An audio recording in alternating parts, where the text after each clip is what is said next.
Je pense que ce matin, malgré la température, on est quand même content de se retrouver tous ensemble. Ça se peut-tu? Yeah. I think that this morning, despite the temperature and the weather, we are happy to be together. Is that not the case? Yeah. Yes. C'est bon, enfin, l'Église est rassemblée. It's wonderful to see that finally the church is together.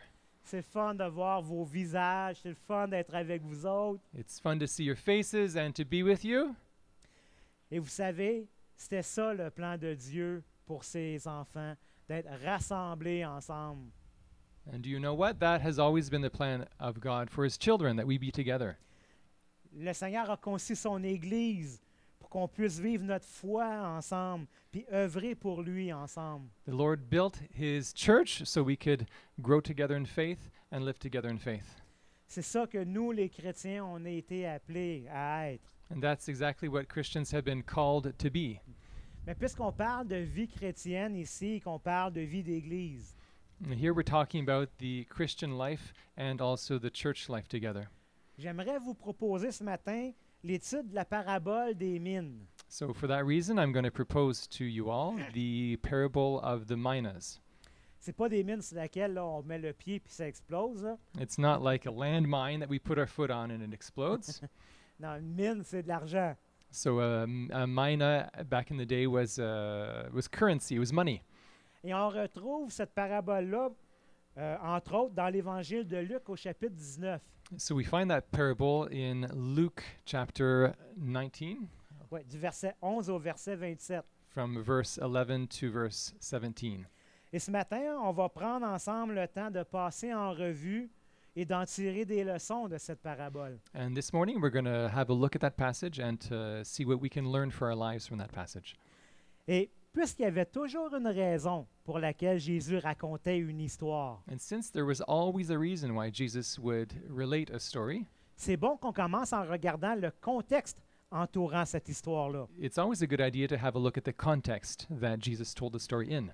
Alors, au verset 11, voici ce qui est écrit. So in verse 11, this is what's written. Comme la foule écoutait ces paroles, Jésus continua en racontant une parabole. En effet, il se rapprochait de Jérusalem et l'on s'imaginait que le royaume de Dieu allait se manifester immédiatement. So Luke chapter 19, verse 11. While they were listening to this, he went on to tell them a parable, because he was near Jerusalem, and the people thought that the kingdom of God was going to appear at once. Alors, quand ça s'est passé, ça, Jésus était chez Zachée When this was happening, Jesus was at Zacchaeus' house, et il mangeait avec Zachée et ses invités. and he was eating with Zacchaeus and with his visitors, with Et c'est- his invités, his visitors. Et ces gens-là, c'était des gens qui étaient mal vus par les gens religieux de l'époque. And the people who were gathered there were people who were really seen poorly. They were not people who were respected who were at Zacchaeus' house. Et après la repentance dans le cœur de Zachée, And after Zacchaeus repented, Jésus ajoute que le Fils de l'homme est venu sauver ce qui était perdu. Jesus added that the Son of Man, Jesus himself, Jesus came to save what was lost. Et Jésus se trouvait à Jéricho, une ville qui n'était pas si loin que ça de Jérusalem. And Jesus was in Jericho, which is a city that wasn't too far from Jerusalem. Et vous savez qu'à cette époque-là, le peuple juif attendait vraiment le Messie. And we have to know that at that time period, the Jewish people were really expecting, they were looking for the Messiah. Donc, pour eux, le Messie était le libérateur, était le roi promis. So for them, the Messiah was the liberator, was the person who was to free them from the Romans. Et les chefs religieux croyaient que Jérusalem était l'endroit où le Messie était pour établir sa domination. And the religious leaders at the time believed that the city of Jerusalem was the place where the Messiah would establish his kingdom. Et Jésus était en chemin pour aller à Jérusalem, sa destination finale. And Jesus was actually on his way to Jerusalem, which was his final destination. Et tous les gens qui l'entouraient, les foules qui étaient autour de lui, croyaient que le royaume de Dieu était pour apparaître immédiatement au moment où ce que Jésus poserait les pieds dans Jérusalem. And all of the people around, all the crowds, they believed at that moment, it was imminent, that Jesus would enter into his kingdom and the Messiah would come into Jerusalem and start the new reign. Et que ce serait l'anéantissement de tous les ennemis d'Israël et le rétablissement d'un règne de paix pour le peuple juif. And they also believed that it would be the time that the conquerors, the Romans, would be destroyed, and that it would be the beginning of the Jewish nation again, Et que ce serait un règne de paix. and that it would be a reign of peace. Et là, dans cette parabole-là, Jésus, dans le fond, il va rectifier l'attente des gens autour de lui. And in this parable, Jesus is about to straighten out the thinking of the people who are around him, to make things clear regarding the Messiah. Et donc, il va redresser leurs attentes. So he's going to straighten out their expectations. Attendez une petite minute, là, j'ai perdu. OK. Ouais, trop de temps en vacances, oui, c'est ça. Too Donc, much vacation time. Jésus, dans le fond, il veut leur dire par cette parabole-là qu'il va avoir un temps d'attente assez long avant l'établissement du règne du Messie. And Jesus wants to let the people know that there will actually be a fairly long time period before the Messiah establishes his kingdom. Donc, il va avoir un temps d'attente avant le retour du Seigneur. There will be a waiting time before the return of the Lord. Mais durant ce temps d'absence-là, il y a des choses qui vont se passer. But during that time of absence, there will be many things that need to be done. Et là, Jésus, il rentre dans l'introduction de son histoire. Then Jesus goes into his introduction of the story. Jésus, il va mettre en place des éléments de son histoire. Jesus is ready to set the scene for his story. Donc, il va présenter les personnages, puis il va déployer l'intrigue. So he's going to present all of the main characters, and he's going to bring in the intrigue and the plot. Alors, versets 12 à 14. So verses 12 to 14. Voici donc ce qu'il dit. Un homme de famille noble était sur le point de partir pour un pays lointain afin d'être officiellement nommé roi, avant de revenir ensuite dans ses États. Il convoqua 10 de ses serviteurs et leur remit à chacun une pièce d'or. Puis, il leur recommanda, « Faites fructifier cet argent jusqu'à mon retour. So verse 12, Ah. Jesus. » Je vais y aller jusqu'à 14. OK. Mais cet homme était détesté par les habitants de son pays. Aussi, ils envoyèrent derrière lui une délégation chargée de dire, « Nous ne voulons pas que cet homme règne sur nous. » Verse 12, he said, A man of noble birth went to a distant country to have himself appointed king and then to return. So he called 10 of his servants and gave them 10 minas, which is a golden coin. He said, Put this money to work until I come back. But his subjects hated him, and they sent a delegation after him to say, We don't want this man to be our king. Merci. Donc là, on a cet homme-là qui est une famille noble, et ça fait clairement référence à Jésus, le Fils de Dieu. So the man in the story who was of noble upbringing, and we're clearly talking about Jesus as the man of noble upbringing, Parce que Jésus, c'est le Messie promis. because Jesus is the promised Messiah. Et le pays lointain dans lequel cet homme doit partir représente le paradis où règne l'Éternel Dieu. And the faraway country in the parable represents paradise of heaven. Et c'est là que Jésus s'en va après sa résurrection. And that's where Jesus was going after his resurrection.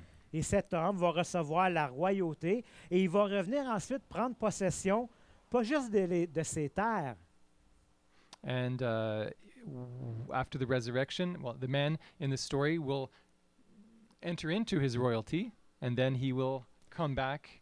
and he won't just take possession of his lands, mais il va imposer son règne et son autorité sur tous les sujets de son royaume. He won't just claim his lands, but he will claim his authority over his possessions and over his subjects.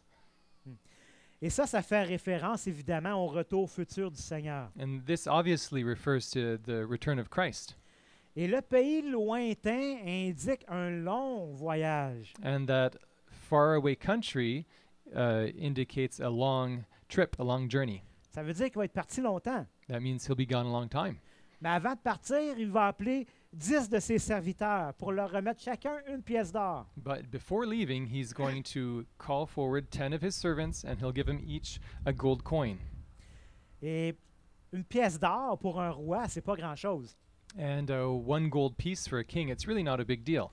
Ça correspond à environ 3 mois de salaire d'un ouvrier. A mina corresponded to about 3 months of wage for the average worker. Soit environ entre 10 à 13 000 $. So let's say today that would be between about $10,000 and $13,000. Et il leur donne la tâche de faire profiter cette pièce d'or-là pour en gagner un profit. And the man gives the task, he gives the mission to these people to produce more money with the money that he's leaving them. Une autre chose qu'on voit aussi, c'est qu'il y a des gens, les gens du pays n'aiment pas cet homme-là. And what we can see from the story is that the people in this country, they don't like this man at all. Le texte ne dit pas que le jeune homme était un homme méchant. But it does not say they didn't like him because he was not a nice man.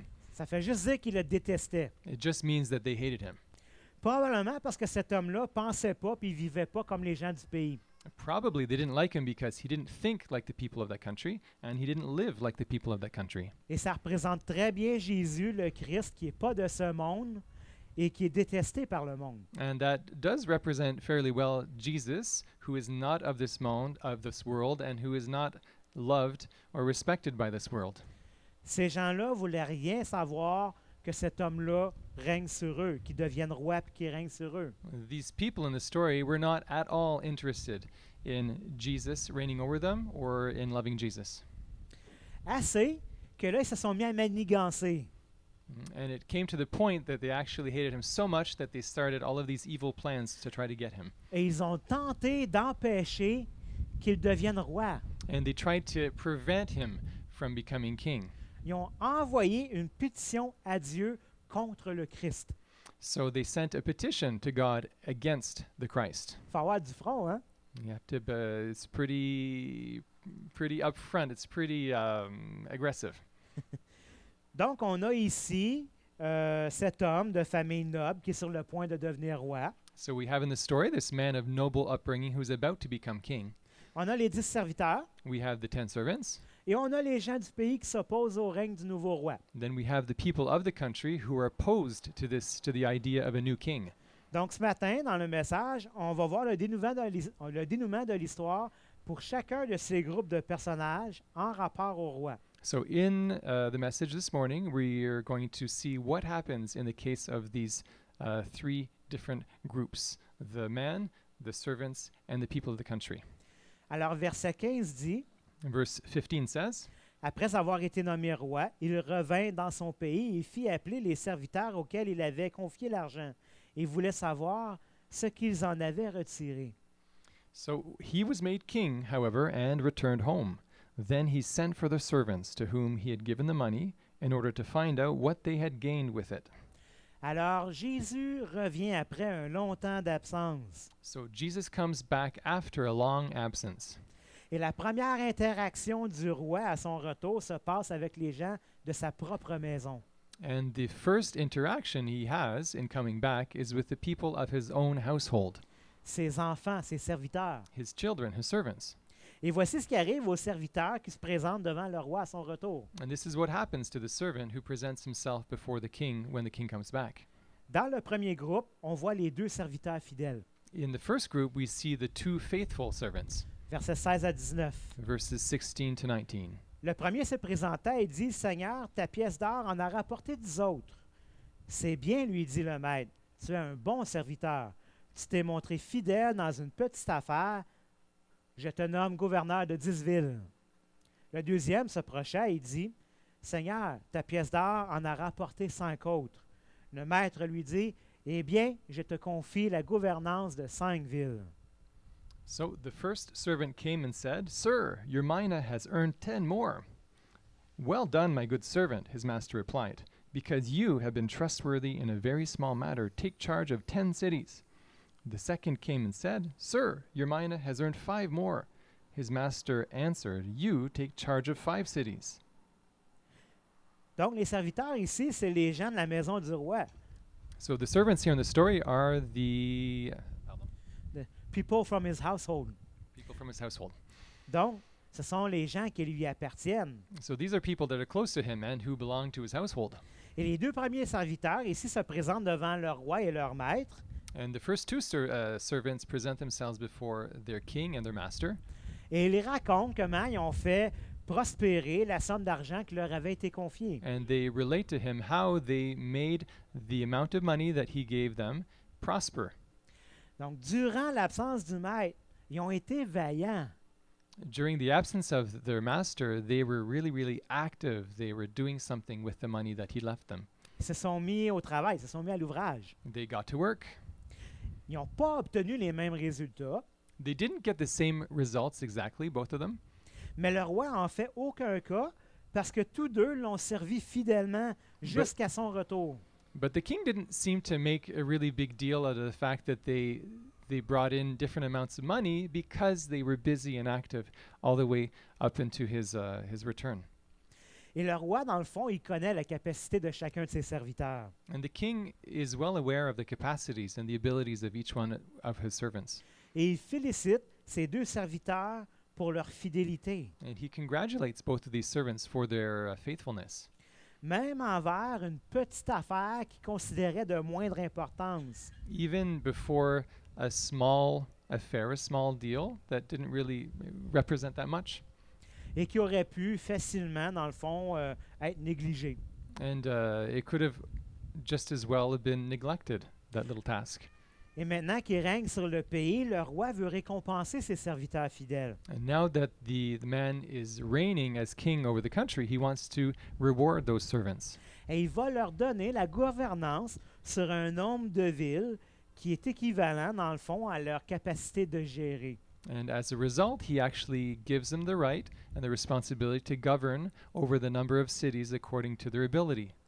Et notez ici, dans le fond, là, la récompense démesurée comparée à ce que le roi leur avait confié au départ. And it's interesting to see here the extreme between the amount that had been entrusted to them, and the reward, the responsibility that was entrusted to them, which was much bigger. Et c'était même démesuré comparativement au profit qu'ils ont fait avec l'argent qui leur avait été confié. And the reward and the responsibility in the cities they had to govern after is actually. Excuse-moi, j'ai perdu la fille. So, what he gives compared to the profit that the servants made. Et au premier serviteur, le roi va donner la gouvernance de 10 villes. Comparez ça, dans le fond, à la somme de 120 000 $. Ça, c'est ce qu'ils ont à peu près fait comme profit. So consider the following. The first servant was given about $120,000, but his reward and responsibility was 5 cities? 10 cities. 10 cities. That's a lot. That's a lot of money and a lot of responsibilities, considering that he was only given $120,000 in the beginning. Donc, imaginez, 120 000, 10 villes. So imagine the difference between $120,000, 10 Okay. cities. Qu'est-ce que ça démontre? Ça démontre l'autorité et l'immense générosité du Seigneur à l'égard de ses serviteurs qui lui ont été fidèles. So what does that show us? That shows us the... Pardon. Son immensité, ça démontre son autorité, It shows his authority and also l'immensité de sa générosité à l'égard de ses serviteurs and his fidèles. immense generosity towards the servants that he entrusted that money to. Même la fidélité dans les petites choses. Even for faithfulness in little things. Et ces petites preuves de fidélité ne passent jamais inaperçues aux yeux du Seigneur. And those little proofs of our faithfulness are never overlooked by God. Il voit tous nos petits gestes d'obéissance. God sees all the little actions of obedience that we do. Il n'y en a pas un qui lui échappe. And there's not even one that he does not see. Maintenant, regardons le deuxième groupe, qui est le serviteur paresseux. Now let's have a look at the second group, and it's the lazy servant. Donc, versets 20 à 26. Verses 20 to 26. Finalement, Finally, un autre, finalement, un autre vint et dit, « Seigneur, voici ta pièce d'or. Je l'ai gardée, enveloppée dans un mouchoir. En fait, j'avais peur de toi, parce que tu es un homme sévère.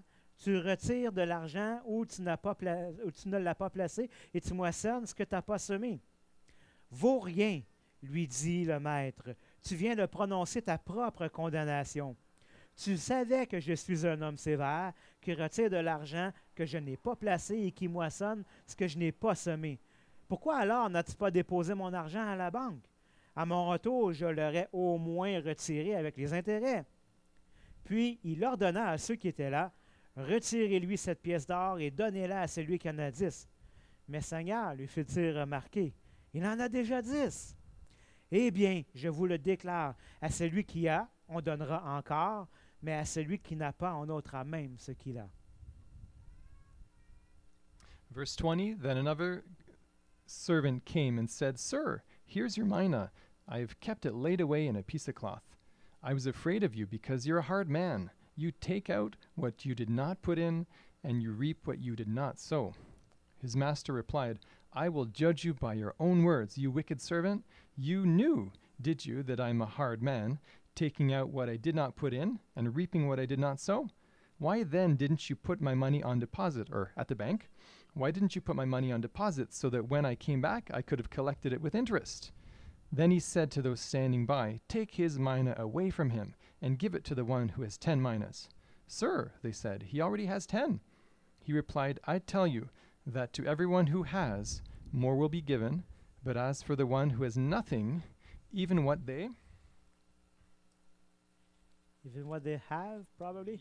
even what they have will be taken away. OK, merci.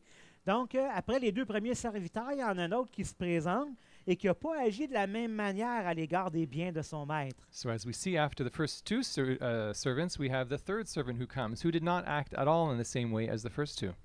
Celui-ci a caché la pièce d'or dans un mouchoir. This man hid the piece of gold in a piece of cloth. Et dans un autre évangile qui nous raconte la même parabole, il dit qu'il a même pris le temps de faire un trou dans la terre et de l'enterrer. And in another one of the Gospels, we see that the same man actually took the pains to dig a hole in the ground and to put the gold in the ground. Donc, il n'a absolument rien fait avec. He did absolutely nothing with it. Il s'en est pas occupé du tout. He didn't take care of it at all. Ah, ouais, c'est correct. Il ne l'a pas volé, il ne l'a pas dépensé. Il s'est simplement contenté de la remettre au retour du maître. So it really doesn't look like a big deal at the beginning. You know, he didn't steal it. He didn't misuse it. He just waited. He did nothing with it, and he gave it back to the king when the king came back. Fait qu'on pourrait dire qu'il n'a rien fait de mal, mais il n'a pas obéi à son maître non plus. So we could say on one hand, he didn't do anything wrong, but on the other hand, he definitely didn't obey his master. La réalité, c'est qu'il n'a fait aucun effort. In reality, he made no effort. Et en plus, voyez comment ce serviteur tente de justifier son comportement paresseux And beyond that, we can see how the servant tried to justify his lazy behavior to the king. en accusant son maître d'être un maître qui est dur et sévère. And he tried to justify himself by putting the blame on the master, saying, hey, you're a severe and hard man. Alors qu'on vient juste de voir à quel point le maître est démesurément généreux envers ses serviteurs qui lui sont fidèles. So the lazy servant accuses the king, despite the fact that we just saw the incredible generosity of the king towards the two first servants. Le problème avec ce serviteur-là, c'est qu'il voyait son maître d'un mauvais œil. The problem with this servant, the third servant, is that he saw the king. It was his view of the king was skewed. He didn't see the king as he really was. Et il a fait le choix de ne pas obéir à son roi. And the third servant actually made the choice to not listen to his lord. Même si de ses lèvres, il continuait à l'appeler son maître. Even though with his lips he continued saying that he was his master. Dans le fond, là, dans son cœur, il était un ennemi du roi. In reality, in his heart, he was an enemy of the king. Parce qu'il n'avait pas l'intérêt de son roi à cœur. Because he didn't have the interest of the king at heart. Le serviteur, il pensait juste à sa petite personne. The third servant, he thought just of his little old self. Et le roi ici va traiter ce serviteur-là de vaurien, de méchant et de paresseux. And the king will actually call this servant a good-for-nothing, lazy servant. Et il le prend à ses propres mots. Il dit, si tu savais que je suis un homme sévère. And he actually took the man's own words and used them saying, hey, well, if you knew that indeed I was a hard and severe man. Et dans le grec ici, la tournure de phrase a un sens un petit peu différent en français. And in Greek, the way that this sentence is structured, it's a bit different than what we'd see in French or English. Voici la traduction québécoise. Here it is in the Québécois translation. Puisque tu penses ça de moi, pourquoi tu n'as pas agi promptement selon ma volonté pour pas te faire chicaner? So, if indeed, servant, you thought that of me, you thought I was this way, well, why didn't you act in that way so you wouldn't get in trouble? Le moindre effort, ça aurait été de déposer mon argent à la banque. The king said, at the very least, you should have deposited that money at the bank. Et même ça, tu n'as pas levé le petit doigt pour le faire. And even that, you couldn't even lift a finger to deposit the money in the bank. Tu n'as pas de cœur pour moi. You don't have any heart for me. Mes affaires n'ont aucune importance à tes yeux. What's important for me has no importance for you. Tu n'en as fait qu'à ta tête. You only did what you felt like doing. Tu as pensé qu'à toi-même. You just thought about yourself. Voilà ce que ça voulait dire en réalité. So that's what it really means in reality in the text. Et là, le roi, il va faire quelque chose. Il va se passer de quoi d'important? And we'll see that the king does something, and he does something important. Le roi va ordonner qu'on retire la pièce d'or des mains du serviteur paresseux. So the king will order that we take away that gold piece from the hands of the servant Pour la donner à celui qui a déjà 10 pièces d'or. to give it to the servant that has 10 pieces already. Pour le serviteur qui a été fidèle, il est digne de recevoir la générosité de son maître. So for the servant who was faithful, he's worthy of receiving once again the generosity of his master. Mais pour le serviteur qui a été paresseux, qui n'a rien fait, puis qui n'a pas eu à cœur son maître, So, but for the servant who is lazy, he didn't do anything, and he didn't have a heart for the same things that the king had a heart for, au retour du Seigneur, on lui enlèvera même ce qu'il pense avoir. at the return of the Lord, the thing that he thinks he has will even that will be taken away, Et il va être jeté en dehors du royaume de Dieu parce que c'est pas sa place. and he'll be thrown outside of God's kingdom because it's just not his place. Maintenant, remarquez que c'est un serviteur du Seigneur, une personne de sa maison. Now, it's really important to note that we're talking about a member of the king's household. This was a member of his, it wasn't a stranger. He was a part of his household. C'est ça. Mais il n'a pas été trouvé fidèle par le roi. But he was not found to be faithful by the king. Il a été trouvé paresseux et sans souci pour les affaires du royaume de Dieu. He was found to be lazy and without a care for the things of the household of his king. Aujourd'hui, ça peut être quelqu'un qui se dit chrétien, Today could be someone who says, I'm a Christian, quelqu'un qui vient à l'église, qui lit sa Bible et prie parfois, someone who comes to church and who prays and who reads their Bible once in a while. qui sait, c'est peut-être même quelqu'un qui donne son offrande, And maybe it's someone who even gives their offering. mais c'est pas là le problème. But the problem isn't there. Le problème, c'est que dans le fond de son cœur, The problem is down in the bottom of their heart, il dit constamment non au Seigneur. he says constantly no to the Lord. Par ses gestes extérieurs, il croit peut-être même qu'il est sauvé, By the person's exterior actions, maybe they believe they're saved. il pense peut-être qu'il est correct devant Dieu, Maybe he thinks he's okay. He's in good standing before God. mais même ce faux appui va lui être enlevé au retour du Seigneur. But even this false assurance will be removed, will be taken away when the Lord comes back. Parce qu'il n'aura pas été trouvé fidèle et obéissant de cœur. But because he will not be found faithful to the things of God Yeah, and obedient and obeyed him. in his heart. Donc, il va se retrouver devant rien, chassé en dehors du royaume par le Seigneur lui-même. So it says that that person will be found with nothing left and will be basically excluded, kicked out from the kingdom of God when the Lord comes back. Là, on arrive au troisième groupe, les ennemis du roi. Now we're coming to the third group, and the third group, it's the enemies of the king. Au verset 27. In verse 27, D'autre part, amenez-moi ici mes ennemis qui n'ont pas voulu que je règne sur eux et qu'on les mette à mort devant moi. verse 27, but those enemies of mine who did not want me to be king over them, bring them here and kill them in front of me. Dans le contexte dans lequel Jésus raconte cette parabole-là, ses ennemis font clairement allusion aux pharisiens. Now, in the context of the passage, Jesus is very obviously referring to the Pharisees. Il fait allusion aussi aux chefs religieux et au peuple juif. Those are the Pharisees and also the religious leaders of the time, And the and the Jewish Jews, people. and the Yeah. Jewish people. Et ceux-ci pouvaient se dire être de Dieu. They could have said, yeah, we belong to God, we're God's people, Ils pouvaient citer leur ancêtre Abraham, Jacob, David. and they could base themselves on Abraham and Jacob and David, their ancestors. Ils pouvaient même être extrêmement religieux. They could actually be very, very religious, Mais dans leur cœur, ils ne voulaient rien savoir que le Fils de Dieu règne sur eux, But sur i- leur vie. but in their hearts, they had nothing to do with the Son of God reigning in their hearts. Ils disent attendre le Messie, mais ils ne veulent pas se soumettre à son autorité. They said with their mouths that they were waiting for the Messiah, but they didn't want to submit to him. C'est pas des gens de la maison du roi. They actually weren't people that belonged to the household of the king. C'est des gens qui vivent dans le pays, des gens du monde. They're people who live in the country and in the world, but they weren't part of God's household.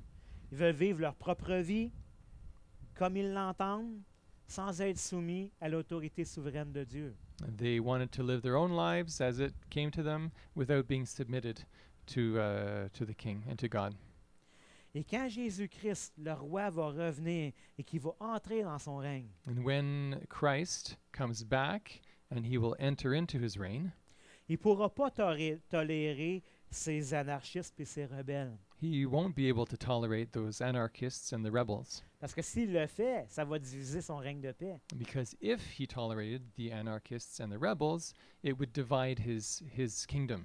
Alors ici, c'est l'autorité du Seigneur qui est dépeinte dans toute sa souveraineté. So here we have depicted the authority of God and all of his sovereignty. Et elle est déployée contre un peuple qui est méchant, rebelle et qui l'a rejeté. And he deploys his authority to people that were mean and against him and who rejected him. C'est pas le roi qui les a rejetés, c'est le peuple qui a rejeté le roi. It's not the king who rejects them, it's the people who rejected the king. Alors la décision du roi est juste une conséquence logique à leur rejet. So the decision of the king that we see here, it's only the logical consequence of the choice of the people. Et même si Jésus s'adresse aux Juifs qui l'entouraient à ce moment-là, And even if Jesus was talking to the Jewish people who were around him at that time, on peut dire que les ennemis de cette parabole sont tous ceux qui s'opposent à Dieu. we can also say that the enemies mentioned in this parable, it's anybody who's opposed to God. Tous ceux qui s'opposent à sa personne, à sa volonté et à son autorité et au règne de son Fils. So that would be all people who are opposed to his authority, his reign, the role of his son, And his will. and his will. Jésus est le Messie, c'est lui le roi promis par Dieu et qui va régner sur toute la création et sur toutes les nations. Jesus is the Messiah promised by God, and he will reign on over all nations Et sur toute sa création, on l'a chanté tantôt. and over all his creation as well. We sang it earlier. Mais l'avertissement que Jésus donne ici, But the warning that Jesus gives here, c'est à ceux qui s'opposent à lui maintenant. the warning is to those who are opposed to him right now. Eux, ils seront mis en pièces et jetés dehors du royaume quand Jésus va revenir. It says that they will be cut up into pieces and excluded from his kingdom when he comes. Et ça va être le sort de tous les rebelles à l'autorité et à la volonté de Jésus-Christ. And that'll be the outcome for all of the rebels and the people who are opposed to Jesus Christ's reign. Comprenez-vous l'importance maintenant qu'on partage la bonne nouvelle aux gens qui ne le connaissent pas? So, do you understand now the importance of sharing the good news to the people around us? Parce que comme le roi, on ne veut pas que les gens que nous aimons soient jetés en dehors du royaume, mais on veut qu'ils viennent avec nous dans ce royaume de paix. Just like the king, we don't want people to end up having this consequence. We want to be able to welcome them into the kingdom. Pour ça que c'est un message d'amour et d'espoir. For this reason, it's a message of hope and of love. Mais pour ceux qui se rebellent, oui, c'est un message de condamnation. But it's true for those who are rebellious, it is a message of condemnation. Mais ça, ce n'est pas notre responsabilité, c'est leur décision. But that's not our responsibility, it's their decision. Alors, pour terminer, j'aimerais vous présenter un quatrième groupe. In closing, I'd like to present a fourth group to you. Au début de l'histoire, Jésus raconte que le noble avait appelé 10 serviteurs, parmi 10 serviteurs à qui il aurait mis chacun une pièce d'or. At the beginning of the story, Jesus talks about giving the responsibilities and the minas to 10 servants. Et l'histoire nous raconte le dénouement de 3 de ces 10 serviteurs. And we hear in this plot the result with only 3 of those 10 servants. Mais qu'est-ce qui est arrivé des 7 autres serviteurs qu'on n'entend plus parler? But what happened to all the 7 other servants that we don't hear about in the passage? Eh bien, certains ont suivi l'exemple des 2 premiers serviteurs et ils ont fait fructifier fidèlement la pièce d'or que le maître leur avait confiée. So doubtless, some of those servants followed the model of the 2 first servants, and they brought to fruition the investment of the master. Et comme ces 2 serviteurs, ils ont été récompensés démesurément au-delà de leurs efforts à cause de leur fidélité. And just as those first servants were rewarded just outrageously, considering the value of what was given to them initially, Et ils ont été fidèles jusqu'au retour de leur maître. they were faithful until the return of their master. D'autres encore ont suivi l'exemple du serviteur méchant et paresseux et ils ont subi le même sort que lui. Doubtless, some other servants followed the example of the evil and lazy servant, and they didn't do anything. Ils ont été dépouillés même de ce qu'ils croyaient avoir et ils ont été jetés en dehors du pays, là où il y aura des pleurs et des grincements de dents. So they were stripped of everything that they thought they had, and they were punished and thrown out of the kingdom, where there's gnashing of teeth. And tears? Tears, yeah. Yeah. Weeping and gnashing of teeth. OK. Et finalement, certains, peut-être, se seront rebellés et auront quitté la maison de leur maître pour trouver un nouveau maître. And it's quite possible that during the absence of the master, some of those servants actually decided to leave the house of their master and to follow, they rebelled and they were following another master. Devenant ainsi des ennemis du roi. And they became enemies of the king. Maintenant, qu'ils aient volé la pièce ou qu'ils l'aient laissée derrière eux, ça n'empêche pas qu'ils ont trahi leur maître. So regardless of whether those servants left with the money or left the money of their master behind, it doesn't make a difference as far as their identity, their status as enemies of the king. Alors, en fait, ces 7 serviteurs-là dont la parabole ne parle pas, ce sont vous et moi, les chrétiens. Now, those 7 servants that the parable does not speak of are actually the people here today. Le Seigneur Jésus revient bientôt. Ça, c'est certain. And Jesus is coming back soon, that's certain. Personne ne connaît le jour ou l'heure, mais on sait que ça s'en vient. Nobody knows the exact day or the exact hour, but we know it's coming. Mais en attendant son retour, quel exemple est-ce qu'on veut suivre durant son absence? Now, in waiting for his return, which example do we want to follow during his absence? Est-ce qu'on va abandonner le Seigneur Jésus pour nous adonner aux idoles et aux plaisirs de ce monde? Are we going to abandon the Lord Jesus to give ourselves over to idols? Est-ce qu'on va rester dans l'Église tout en menant une vie comme on l'entend, sans obéissance claire au Seigneur? Or are we just going to stick around and hang around in the church and without a sentiment of clear obedience to the Lord in our hearts? Ou allons-nous demeurer fidèles et obéissants au commandement du Seigneur avec un cœur qui est tout entier pour lui jusqu'à son retour? Or will we remain faithful to the Lord with a heart that is dedicated to obeying him and following him up until his return? Maintenant, je te pose la question. Si tu as le cœur à la bonne place, I'm going to ask you the following question. Do you have your heart? Is your heart in the right place? mais que tu as de la difficulté avec l'obéissance, But maybe you have difficulty with obedience. peut-être que tu luttes avec des péchés dans ta vie. Maybe you struggle with sins in your life. Que fais-tu avec ça? What are you going to do with that? Restes-tu tout seul avec ça Are you going to stay all alone with that? ou vas-tu chercher de l'aide? Or are you going to go get help? Vous savez, parlez-en à d'autres membres de l'Église. You know, you have to talk to other people, to other members of the church, Parce que l'Église est là pour ça, elle est là pour qu'on puisse se supporter les uns les autres. because the church is there for that, so we can support each other. Elle est là pour qu'on puisse lutter les uns avec les autres contre le péché. The church is there so we can struggle and fight together against against sin. Elle est là pour qu'on puisse grandir ensemble dans notre connaissance de Dieu And the church is there so we can grow up together in our understanding of the Lord, et pour qu'on puisse grandir ensemble dans notre relation avec Jésus. and also so we can grow together in our relationship with Jesus. Mais abandonner le Seigneur ou faire juste le minimum dans ta vie chrétienne, ça ne résoudra pas tes problèmes. But to abandon the Lord or to do just a strict minimum as far as the Christian life is concerned, that will not, Ça ne résoudra pas tes problèmes. it won't take care of your problems. It won't make your problems disappear. Ça va juste déshonorer le Seigneur. It'll just dishonor God. Et Jésus a dit dans Jean chapitre 14, verset 15, And Jesus said in John chapter 14, verse 15, « Si vous m'aimez, gardez mes commandements.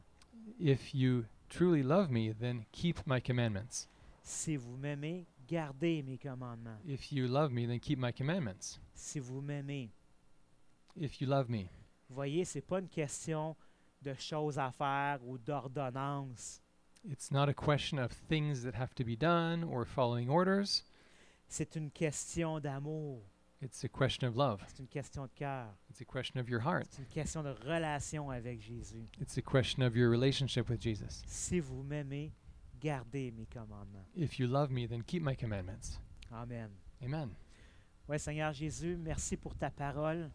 Encore une fois, c'est une belle exhortation, un bel encouragement, Seigneur, que tu nous donnes à persévérer jusqu'à la fin dans la foi, à demeurer fidèle, Seigneur, à toi, et de pas tout simplement devenir paresseux et de te négliger, de s'adonner à un paquet d'autres choses, Seigneur, puis à vivre comme le reste du monde. Mais Seigneur, tu nous demandes à être différent parce que tu es différent, Seigneur. Tu aimes le monde, tu nous demandes d'aimer le monde, mais tu nous demandes de ne pas être comme le monde. Seigneur Dieu, remplis notre cœur de ton Esprit Saint et de ta force afin qu'on demeure fidèle dans ta présence et dans ta parole. Au nom de Jésus-Christ. Amen.